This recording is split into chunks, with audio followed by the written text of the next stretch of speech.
ವೆಂಕಟರಮಣನ ಸನ್ನಿಧಿಯನ್ನ ಶ್ರೀಹರಿ ಭಕ್ತರು ಪವಾಡ ಸ್ಥಾನ ಅಂತ ಕರೀತಾರೆ. ಸಕಲ ಸಂಕಷ್ಟಗಳನ್ನ ನೀಗುವ ವೆಂಕಟೇಶನ ಲೀಲಾಸ್ಥಾನಕ್ಕೆ ಅಷ್ಟು ಮಹತ್ವ. ತಿಮ್ಮಪ್ಪ ಅಲ್ಲಿ ನೆಲೆಗೊಂಡಿರುವ ಬಗ್ಗೆ ಸಾಕ್ಷಾತ್ ನಿದರ್ಶನ. ಇದು ತಿರುಮಲಗಿರಿಗೆ ಧಾವಿಸುಗಳಿಗೂ ಈ ಚಮತ್ಕಾರ ಗೋಚರಿಸುತ್ತೆ. ಹಾಗಾದ್ರೆ ಅದು ಎಂತಹ ಚಮತ್ಕಾರ ಅಂತ ತಿಳ್ಕೋಬೇಕಾ? ಈ ಸ್ಟೋರಿ ನೋಡಿ. ಚಮತ್ಕಾರಕ್ಕೆ ಸಾಕ್ಷಿಯಾದ ತಿರುಮಲಗಿರಿ, ಸಾಕ್ಷಾತ್ ದರ್ಶನವಿತ್ತ ಶ್ರೀವಾರಿ,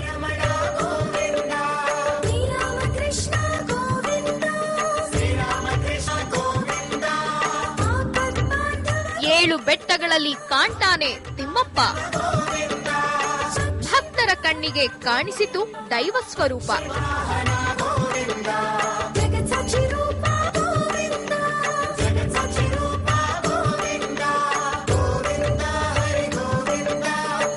ದೇಶಾದ್ಯಂತ ಕೋಟ್ಯಾಂತರ ಭಕ್ತರ ಆರಾಧ್ಯ ದೈವ ತಿರುಪತಿಯ ಶ್ರೀ ವೆಂಕಟೇಶ್ವರ ಸ್ವಾಮಿ. ವೆಂಕಟೇಶ ಅಂದ್ರೆ ಸಂಕಟಗಳನ್ನು ಪರಿಹರಿಸೋ ಮಹಾಮಹಿಮ ಅನ್ನೋ ಪ್ರಬಲ ನಂಬಿಕೆ ಭಕ್ತಗಣದಲ್ಲಿ ಬೇರೂರಿದೆ. ಹಾಗೆ ನಂಬಿಕೆ ಬರಲು ಕಾರಣವಿದೆ. ಪರಮಾತ್ಮ ಅಂದ್ರೆ ಹಾಗಲ್ಲವೇ? ಆತ ದಯಾನಿಧಿ. ತಿಮ್ಮಪ್ಪನಂತೂ ಕಷ್ಟ ಅಂತ ಆತನ ಸನ್ನಿಧಿಗೆ ಆಗಮಿಸಿದವರಿಗೆ ಎಂದೂ ನಿರಾಸೆ ಮಾಡಿದವನಲ್ಲ.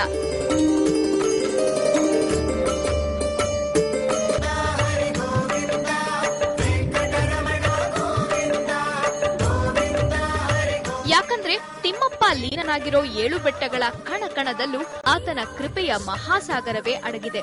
ಅದರಲ್ಲೂ ತಿಮ್ಮಪ್ಪನು ನೆಲೆಗೊಂಡಿರೋ ಬೆಟ್ಟವನ್ನ ವೆಂಕಟಗಿರಿ ಅಥವಾ ವೆಂಕಟಾಚಲ ಅಂತ ಕರೆಯಲಾಗುತ್ತೆ. ಇದು 7ನೇ ಬೆಟ್ಟ.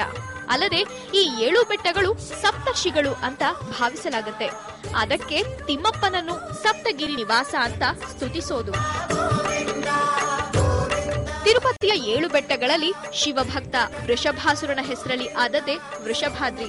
ಶ್ರೀ ವೆಂಕಟೇಶ್ವರನಿಗೆ ತನ್ನ ಮುಡಿಯನ್ನೇ ಅರ್ಪಿಸಿದ ನೀಲಾದೇವಿಯ ನೆನಪಲ್ಲಿ ಶ್ರೀ ಗೋವಿಂದನೇ ಮತ್ತೊಂದು ಶಿಖರಕ್ಕೆ ಇಟ್ಟ ಹೆಸರು ನೀಲಾದ್ರಿ.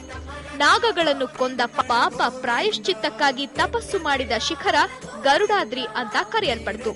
ಅಂಜನಾದೇವಿ ತಪೋ ಶಿಖರ ಅಂಜನಾದ್ರಿ ಅಂತ ಹೆಸರಾಯಿತು. 7 ಮಲೆಗಳಲ್ಲಿ ನಾರದ ಮಹರ್ಷಿಗಳು ತಪಸ್ಸು ಮಾಡಿದ ಮತ್ತೊಂದು ಬೆಟ್ಟ ನಾರಾಯಣಾದ್ರಿ. ಇನ್ನು ಕಲಿಯುಗ ದೈವ ತಿರುಮಲ ನೆಲೆಸಿರುವ ತಿರುಮಲಗಿರಿಯೇ ವೆಂಕಟಾದ್ರಿ. ವೆಂಕಟ ಅಂದ್ರೆ ಪಾಪಹರ ಅಂತ ಅರ್ಥ.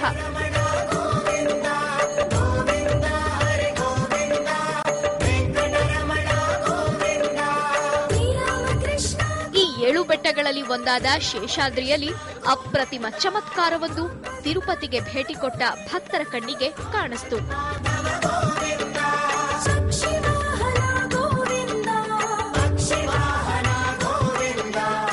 ಹೌದು, ಇಲ್ಲೋಡಿ, ಸೂಕ್ಷ್ಮವಾಗಿ ಗಮನಿಸಿ ನೋಡಿ. 7 ಬೆಟ್ಟಗಳ ಈ ಸಂಪೂರ್ಣ ರೇಖಾಚಿತ್ರವನ್ನೊಮ್ಮೆ ಕಣ್ಣಲ್ಲಿ ಕಣ್ಣಿಟ್ಟು ನೋಡಿ. ಇದು ಸಾಕ್ಷಾತ್ ಶ್ರೀ ವೆಂಕಟೇಶ್ವರನ ಪ್ರತಿಮೆಯಂತೆ ಕಾಣುತ್ತೆ.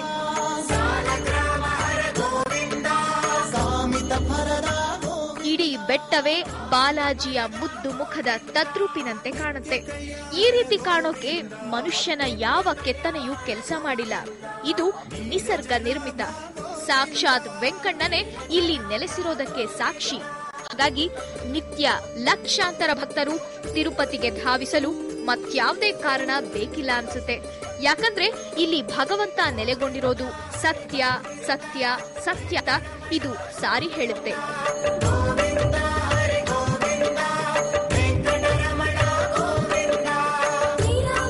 ನೀವು ಗಮನಿಸಿದ್ರ? ಈ ಪ್ರಕೃತಿ ನಿರ್ಮಿತ ಬೆಟ್ಟದಲ್ಲಿನ ಹಣೆ ಭಾಗದಲ್ಲಿ ತಿಮ್ಮಪ್ಪನ ಮೂರ್ತಿಯಲ್ಲಿರೋ ಹಾಗೆ ಆ ತಿರುನಾಮ ಅದೆಷ್ಟು ಸ್ಪಷ್ಟವಾಗಿ ಗೋಚರಿಸ್ತಿದೆ ಅಂತ. ವೆಂಕಟೇಶನ ಈ ಸುಂದರ ನೀಳಮೂಗು ಆತ ನೆಲೆಸಿರುವ ಗಿರಿಯ ರೂಪದಲ್ಲಿ ಹೇಗೆ ಸ್ಪಷ್ಟವಾಗಿ ಕಾಣ್ತಿದೆ ಅಂತ. ಇನ್ನು ತಿಮ್ಮಪ್ಪನ ವಿಗ್ರಹದಲ್ಲಿ ನೀವು ಕಾಣೋ ಆ ಮಂದಸ್ಮಿತ ನಗು ಹೇಗೆ ಈ ಬೆಟ್ಟದ ರೂಪದ ತುಟಿಗಳಲ್ಲಿ ಹೊಮ್ಮುತ್ತಿವೆ ನೋಡಿ.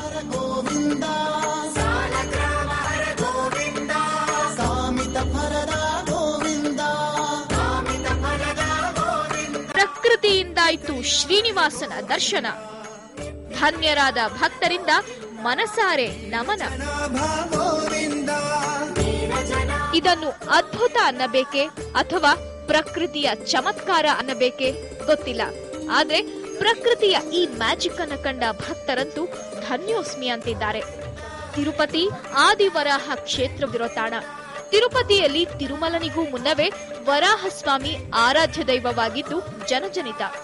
ಇದನ್ನು ಮೌರ್ಯ ಮತ್ತು ಗುಪ್ತರ ಕಾಲದಲ್ಲಿ ಬರೆದ ಎಷ್ಟೋ ಪುರಾತನ ಲಿಪಿಗಳು ಸಾಬೀತುಪಡಿಸಿವೆ. ವರಾಹಸ್ವಾಮಿಯ ದೇಗುಲದಲ್ಲಿನ ಆರಾಧನೆ ತಿರುಮಲ ಸ್ವಾಮಿಯಷ್ಟೇ ಮಹತ್ವ ಹೊಂದಿದೆ.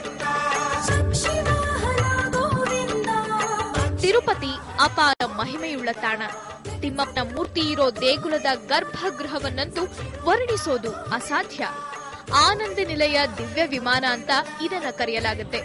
ಸುಂದರವಾಗಿ ಕಾಣುವ ವೆಂಕಟೇಶನ ಮೂರ್ತಿ ಮತ್ತದರ ಅಲಂಕಾರ ನೋಡೋದು ತಿರುಪತಿಗೆ ಭೇಟಿ ಕೊಡೋ ಭಕ್ತರ ಪಾಲಿಗೆ ದಿವ್ಯ ಕ್ಷಣ.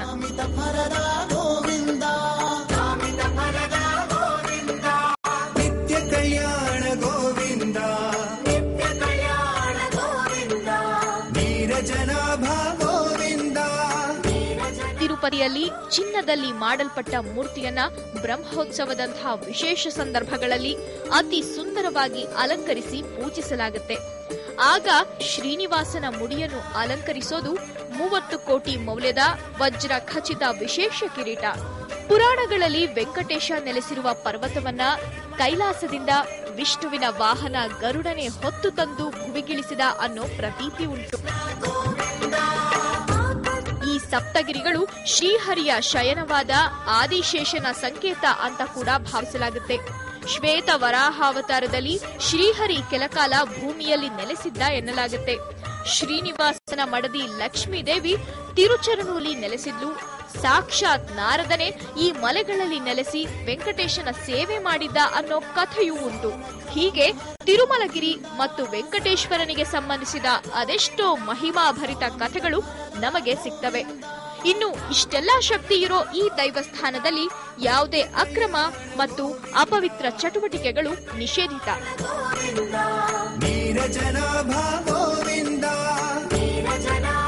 ತಿರುಪತಿಗೆ ದೇವರ ದರ್ಶನಕ್ಕೆಂದು ಭೇಟಿ ಕೊಡೋ ಭಕ್ತರಿಗಂತೂ ಇಲ್ಲಿನ 7 ಬೆಟ್ಟಗಳಲ್ಲಿನ ನಿಸರ್ಗದ ಸಿರಿ ಜೊತೆಗೆ ಅಲ್ಲಿರೋ ಅದಮ್ಯ ಔಷಧೀಯ ಸಸ್ಯಗಳಿಂದ ಹೊಮ್ಮೋ ತಂಗಾಳಿ ದೇಹಕ್ಕೆ ಹೊಸ ಚೈತನ್ಯ ನೀಡುತ್ತೆ.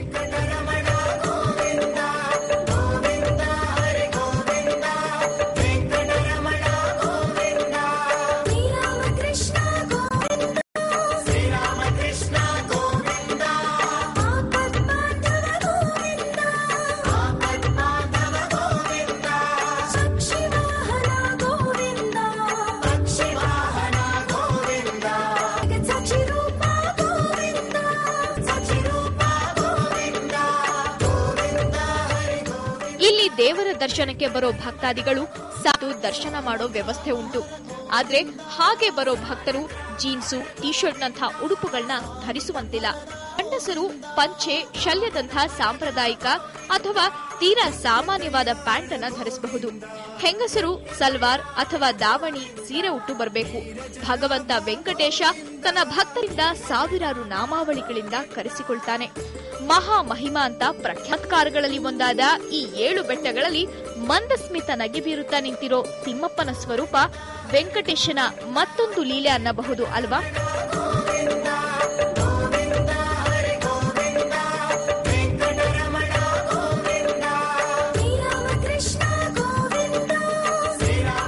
ಸ್ವಪ್ನ, ಸ್ಪೆಷಲ್ ಡೆಸ್ಕ್, ನ್ಯೂಸ್ 24. ಇದೇ ಈ ಹೊತ್ತಿನ ವಿಶೇಷ ದಿವ್ಯಮಂಗಳ ರೂಪ. ತಾಜಾ ಸುದ್ದಿಗಾಗಿ ನೋಡ್ತಾ ಇರಿ ನ್ಯೂಸ್ 24.